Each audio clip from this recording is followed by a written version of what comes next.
Olá, mentes curiosas, e bem-vindos a esta jornada intelectual. Já sentiram que o mundo não tem sentido? Que seus esforços diários são como empurrar uma rocha gigante morro acima, só para vê-la rolar para baixo de novo? Essa imagem, a de Sísifo, é o coração de um dos pensadores mais corajosos do século XX. Um homem que nos olhou nos olhos e nos disse sim, a vida é absurda. Mas a genialidade de Albert Camus não se deteve no diagnóstico. Sua verdadeira missão foi responder a pergunta mais difícil de todas. Se a vida é de fato absurda, por que não simplesmente acabar com ela?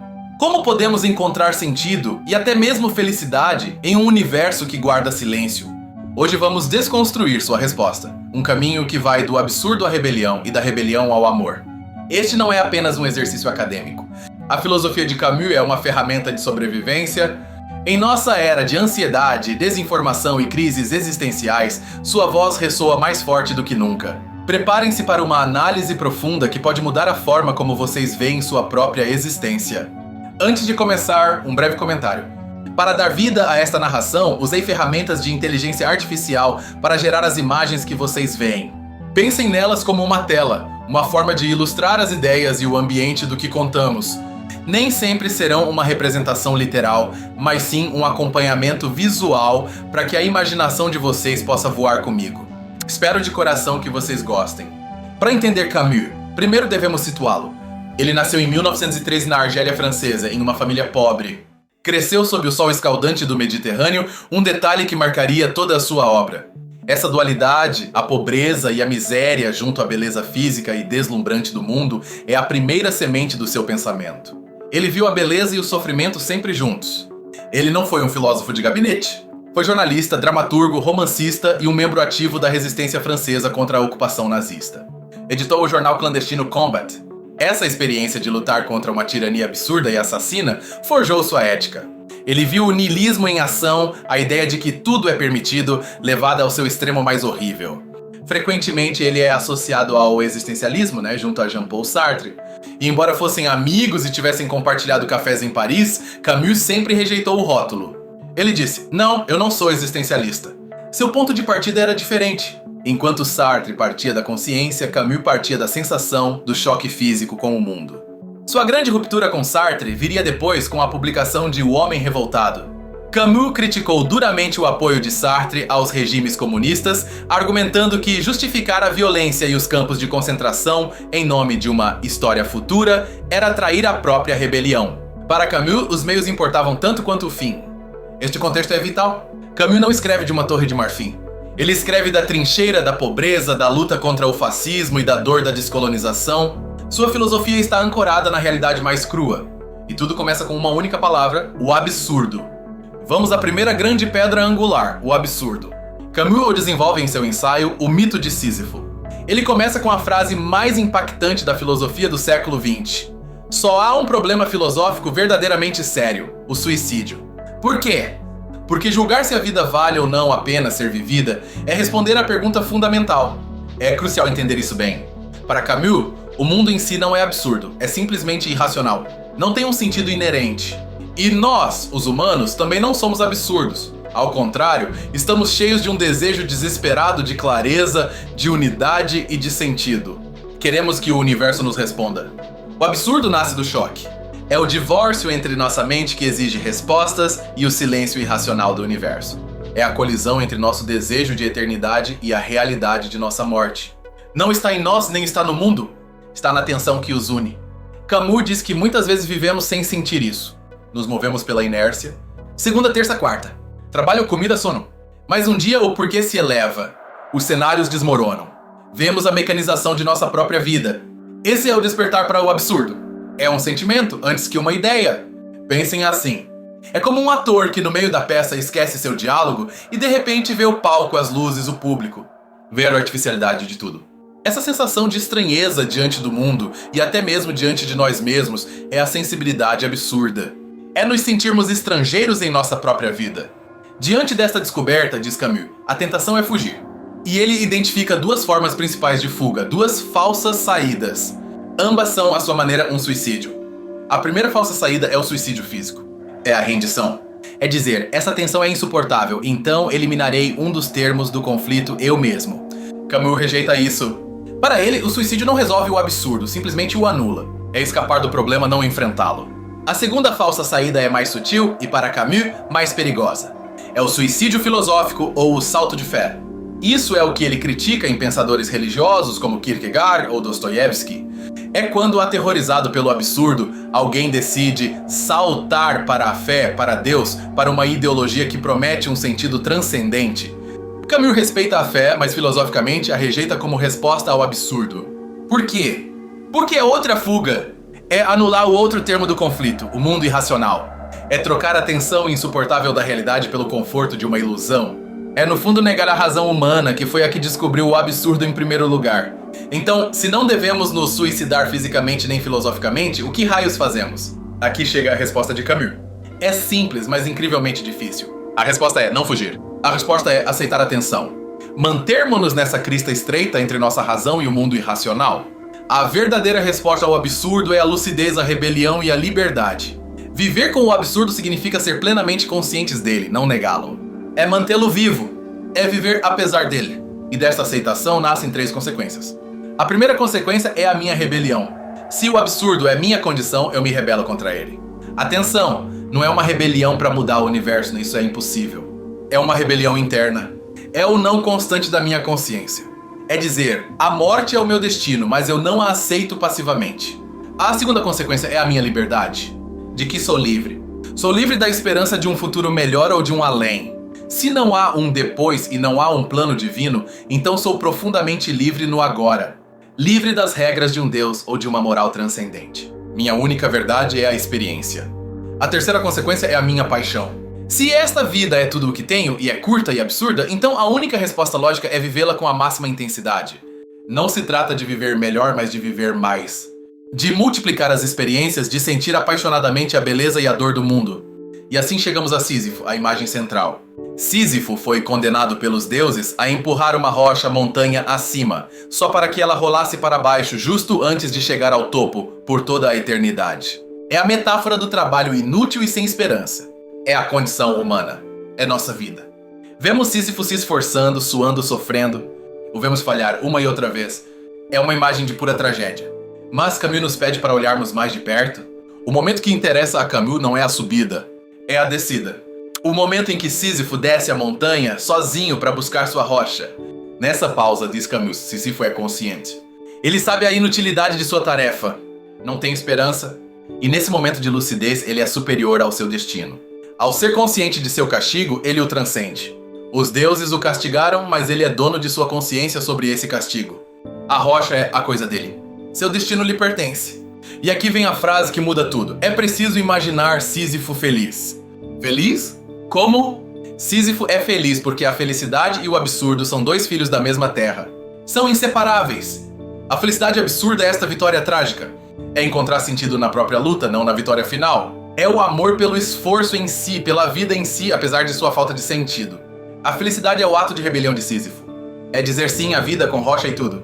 Essa ideia do homem absurdo é a base, mas Camus não parou por aí. O mito de Sísifo foi escrito durante a guerra em um tom muito individualista. A pergunta era como eu posso viver? Mas a guerra e a ocupação nazista lhe mostraram que isso não era suficiente. O problema da resposta de Sísifo é que ela é solitária. O que acontece quando o absurdo não é apenas minha condição, mas é imposto ativamente por outros homens? O que acontece quando o absurdo toma a forma da tirania, do assassinato, da peste? Aqui é onde nasce o segundo pilar, a rebelião. Se o mito de Sísifo pergunta por que não se suicidar, seu próximo grande ensaio, o homem revoltado pergunta por que não assassinar? Se não há Deus e não há regras, por que eu não deveria impor minha vontade sobre os outros? Por que não me tornar um tirano se tenho o poder? A resposta de Camus é a rebelião. Mas desta vez, a rebelião não é apenas um não individual contra o destino. É um não dito a outro ser humano. É um escravo que se levanta e diz ao seu senhor, até aqui. Há um limite que você não pode cruzar. Este é o momento-chave. No instante em que o rebelde diz não, ele também está dizendo sim. Aqui ele diz sim. Ele está dizendo sim a um valor que considera mais importante do que sua própria vida. Um valor que ele acredita ser comum a todos os homens. A dignidade, a justiça. Aqui Camus dá uma virada maravilhosa. O rebelde, ao dizer não por si mesmo, percebe que está defendendo algo que transcende sua individualidade. está defendendo a dignidade humana como tal. Por isso, a frase fundamental da rebelião não é "eu me rebelo, logo existo", mas "eu me rebelo, logo existimos". A rebelião, para Camus, é o nascimento da solidariedade. É o momento em que o sofrimento deixa de ser individual e se torna uma experiência coletiva. É a base de toda ética. Em um mundo sem Deus, o único valor que podemos encontrar é o que criamos juntos, na luta contra a injustiça. Mas Camus é muito cuidadoso. Ele distingue categoricamente entre rebelião e revolução. Esta é uma de suas ideias mais importantes e a causa de sua briga com Sartre. A rebelião é um movimento que diz não à opressão em nome de um limite da dignidade humana. Ela se mantém fiel às suas origens. A revolução, em contrapartida, é a rebelião que se trai a si mesma. É aquela que, em nome de uma ideia abstrata do futuro, a sociedade sem classes, o império de 1000 anos, decide que o fim justifica os meios. A revolução se esquece do limite e começa a justificar o assassinato, a tirania e os campos de concentração. Camus viu isso no fascismo e também no stalinismo. Viu como a legítima rebelião contra a injustiça se convertia em um niilismo assassino, em uma lógica do tudo ou nada que destruía o presente em nome de um futuro que nunca chegava. Para Camus, isso era o absurdo em sua forma mais perigosa. O verdadeiro rebelde, diz Camus, deve manter uma tensão permanente. Deve lutar contra a injustiça, mas ao mesmo tempo deve se recusar a se tornar um opressor. Deve aceitar a relatividade, a moderação, o pensamento do meio-dia. Reconhecer que não podemos criar um mundo perfeito, apenas um menos injusto. Essa ideia de rebelião e solidariedade é o coração de sua grande novela, A Peste. É uma obra-prima que explora como uma comunidade inteira reage ao se deparar com o absurdo. Desta vez o absurdo não é uma rocha mítica, mas uma praga biológica que fecha a cidade de Oran. A peste, é claro, é uma metáfora. Representa o mal, a morte, o exílio, a ocupação nazista. É o absurdo em sua forma coletiva. Ela cai sobre as pessoas ao acaso, sem importar se são boas ou más. Diante dessa catástrofe, vemos todas as reações humanas. Está o padre Panelu, que primeiro a vê como um castigo divino. Eles merecem. Mas que depois, ao ver um menino inocente morrer, sua fé vacila e ele se une à luta, ainda que a partir de sua própria lógica de fé. Sua fé se torna uma rebelião também. Está Cotard, o criminoso que está feliz com a peste porque a confusão geral lhe permite viver sem medo de ser preso. Representa aqueles que se beneficiam do caos e da desgraça alheia. Está Rambert, o jornalista de fora que no início só queria escapar para se reunir com sua amada. Ele tenta usar o mercado negro, mas no final decide ficar. Ele percebe que pode haver vergonha em ser feliz sozinho. Ele se une à luta por solidariedade. E depois está o herói da novela, o Dr. Bernard Rieu. Rieu é o herói absurdo e rebelde por excelência. É ateu. Não acredita em Deus nem em um sentido transcendente. Luta contra a peste dia e noite, sabendo que é uma luta que, no fundo, está perdida porque a peste sempre voltará. Quando lhe perguntam por que ele faz isso, Rieu não faz grandes discursos. Simplesmente diz que seu trabalho é curar as pessoas. Ele o faz por decência. É um rebelde que luta contra a criação tal como ela é. Sua rebelião é a prática diária da compaixão e da solidariedade sem esperança de uma vitória final. A peste é a resposta de Camus ao individualismo de Sísifo. Ela nos diz que a única forma de suportar o absurdo não é sozinhos em nossa montanha, mas juntos na cidade, lutando contra o mal comum. A rebelião se torna um dever ético de solidariedade. No final da novela, a peste retrocede. As pessoas celebram, as portas se abrem, mas Rieu não celebra. Ele sabe algo que os outros esquecem. Ele sabe que o bacilo da peste nunca morre nem desaparece e que chegará um dia em que, para a desgraça e lição dos homens, a peste despertará seus ratos e os enviará a morrer em uma cidade feliz. É uma advertência eterna. A luta contra o absurdo, contra a tirania, contra o mal, nunca é ganha para sempre. É uma vigilância constante. A rebelião é nossa tarefa de cada dia. Vimos o absurdo como diagnóstico e a rebelião como resposta ética e coletiva. Mas nos falta a terceira peça do quebra-cabeça, o que há do sentido pessoal e da felicidade. Isso nos leva à sua novela mais famosa e talvez mais desconcertante, O Estrangeiro. Publicada em 1942, O Estrangeiro é a história de Meursault, um escriturário franco-argelino. A novela começa com outra frase lendária: "Hoje mamãe morreu." Ou talvez ontem, não sei. Meursault comparece ao funeral de sua mãe, mas não chora. No dia seguinte vai nadar, conhece uma garota, Marie, e vão ao cinema ver uma comédia. Mais tarde, ele se vê envolvido em uma disputa de seu vizinho e, em uma praia, sob um sol ofuscante, dispara e mata um homem árabe. A segunda parte do livro é seu julgamento. E aqui está a sacada genial de Camus. Meursault não é julgado tanto pelo assassinato, mas por seu caráter. O promotor se concentra no fato de que ele não chorou no funeral de sua mãe. O acusam de ser um monstro moral. Meursault é condenado à morte não pelo que fez, mas pelo que não fez. É condenado porque se recusa a mentir. Ele se recusa a fingir uma dor que não sentiu naquele momento. Ele se recusa a jogar o jogo social das aparências. Meursault, em sua primeira parte, é o homem absurdo em seu estado puro, mas passivo. Vive segundo suas sensações físicas. O calor, o sol, a água, não segundo as regras abstratas da sociedade. Ele é um estrangeiro para os outros porque é radicalmente honesto. O sol é um personagem central. É o calor opressivo, o sol que o cega na praia, o que precipita o disparo. É o mundo irracional físico que age sobre ele. Ele não mata por maldade, mata quase por acidente, por uma consequência absurda da física. Mas o verdadeiro despertar de Meursault ocorre na prisão, esperando sua execução. O capelão o visita, tentando desesperadamente que ele se arrependa e se volte para Deus. Quer oferecer-lhe o salto de fé de que falamos. Meursault, que havia estado calado, explode. Ele irrompe em raiva. Grita ao capelão que nada disso importa, que a vida que viveu é a única que tem e que a certeza da morte é a única verdade. Rejeita a salvação. Rejeita a esperança futura. E depois que o capelão se vai, ocorre a transformação. Meursault, vazio de esperança, se acalma. E pela primeira vez ele se abre. Abre-se ao que ele chama de a terna indiferença do mundo.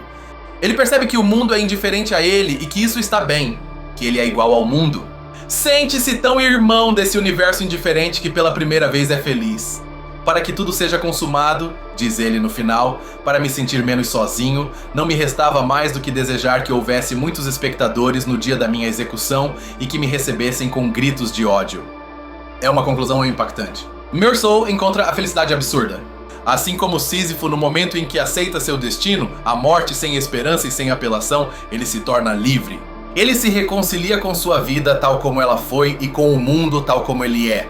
Então, onde está o sentido? Para Camus, o sentido não é algo que encontramos como um tesouro escondido. Não está em Deus, nem na história, nem em uma ideologia. O sentido é algo que criamos. Criamos sentido através da rebelião. Criamos sentido através da solidariedade com os outros, como o Dr. Rieu. Criamos sentido através da honestidade radical conosco mesmos, como Meursault. E o criamos através de algo mais, algo que foi central na vida pessoal de Camus. O amor ao mundo físico. O amor ao sol, ao mar, à beleza do corpo humano. Isso é o que às vezes se chama de Camus mediterrâneo. Para Camus, que cresceu na pobreza na Argélia, a beleza do mundo era sua única riqueza. E era uma riqueza que estava disponível para todos, igualmente. O sol não discrimina. O mar é uma alegria física que não requer uma justificativa filosófica. Em um mundo absurdo, a beleza física é uma âncora. É uma verdade inegável. O prazer de um corpo saudável, a carícia do sol, o sabor da comida. Estas não são distrações do absurdo, são a resposta. São o sim que damos à vida. Em suas núpcias, ele escreve: no meio do inverno, aprendi por fim que havia em mim um verão invencível. Esta frase resume sua filosofia. O inverno é o absurdo, o sofrimento, a peste, a morte. Mas dentro de nós, em nossa capacidade de nos rebelarmos, de amar e de sentir a beleza, há um verão invencível. A felicidade, portanto, não é apenas uma possibilidade. É quase um dever moral. Ser feliz, apesar do absurdo, é o ato de rebelião definitivo. É nossa forma de cuspir no destino, de roubar da morte sua vitória. Camus nos pede para sermos santos sem Deus. O Dr. Rieu é um santo sem Deus. Um homem que se dedica ao bem comum sem esperar nenhuma recompensa celestial. Sua única recompensa é a solidariedade em si, a consciência limpa de ter feito o correto. Isso nos leva à sua última novela, A Queda. É um livro mais sombrio, mais cínico, contado por um homem, Clamence, que se autodenomina um juiz penitente. Ele percebeu sua própria hipocrisia, de que sua bondade era apenas vaidade. A Queda é uma advertência. É Camus nos dizendo: cuidado com a autojustificação. Cuidado com o ato de se achar o herói. A rebelião deve ser humilde. Devemos reconhecer nossa própria capacidade para o mal, nossa própria cumplicidade no absurdo. Tragicamente, a vida de Camus foi interrompida. Em 1960, aos 46 anos, ele morreu em um acidente automobilístico. Havia ganhado o prêmio Nobel 3 anos antes. No carro destruído, encontraram o manuscrito de sua novela inacabada, O Primeiro Homem, uma obra autobiográfica sobre sua infância na Argélia. Sua morte foi em si mesma absurda. Um destino cego e irracional que silenciou uma das vozes mais lúcidas do século. Mas sua obra já estava completa em sua mensagem central. Qual é então o legado de Albert Camus? O que ele nos deixa hoje? Ele nos deixa, primeiro, uma honestidade brutal, a coragem de olhar o mundo na cara e não desviar o olhar, de aceitar o absurdo sem cair no desespero. Ele nos deixa uma ética sem Deus, uma moral baseada na solidariedade humana. Em um mundo pós-religioso, Camus nos dá uma razão para sermos bons. Eu me rebelo, logo existimos. Minha liberdade termina onde começa a sua. Devo lutar pela sua dignidade como se fosse a minha, porque ela é. Ele nos deixa uma filosofia do corpo e do sol, um chamado a não esquecer a beleza do mundo, a não sacrificar o presente por um futuro abstrato, a encontrar a felicidade no imediato, no mar, no sol, no amor pela vida física, e nos deixa essa imagem inesquecível, Sísifo feliz. Um lembrete de que o sentido da vida não é um destino, é uma jornada, que a dignidade não está em ganhar, mas em lutar, e que nossa maior vitória contra um universo indiferente é nossa decisão de continuar empurrando nossa rocha e fazê-lo com um sorriso. A jornada de Camus nos leva do frio reconhecimento do absurdo à cálida chama da rebelião e da solidariedade e, finalmente, à difícil conquista de um sentido pessoal. Ela nos ensina que, mesmo em um universo indiferente, temos uma missão. Essa missão é ser lúcidos, ser rebeldes contra a injustiça, ser solidários com nossos companheiros de destino e, sobretudo, ser felizes. Amar a vida apesar de tudo. Ou, melhor dizendo, amar a vida precisamente por tudo. Ler Camus não te dá respostas fáceis. Não te dá um dogma em que acreditar. Ele te dá algo muito mais valioso. Ele te dá coragem. A coragem de viver sua própria vida, de criar seu próprio sentido e de encontrar seu próprio verão invencível, mesmo no mais rigoroso dos invernos. Espero que esta análise profunda tenha sido tão reveladora para vocês quanto é para mim sempre revisitar este gigante. Camus não é um filósofo para ler, é um filósofo para viver. Seu pensamento é um antídoto contra o cinismo e o niilismo de nossa própria era. Ele nos lembra que, embora a luta seja interminável, a decência humana e a beleza do mundo sempre nos darão uma razão para continuar. Obrigado de verdade por me acompanharem nessa jornada intelectual. Foi uma honra explorar essas ideias com vocês. Se esta análise de Albert Camus te inspirou ou te fez pensar, por favor, inscreva-se para mais análises aprofundadas das ideias e dos pensadores que moldaram o nosso mundo. E agora eu adoraria ouvir vocês. Que ideia de Camus ressoa mais com vocês hoje? É o absurdo de Sísifo, a rebelião de Rieu ou a felicidade de Meursault? Deixem nos comentários. O diálogo é a melhor forma de honrar um pensador como ele. Até a próxima!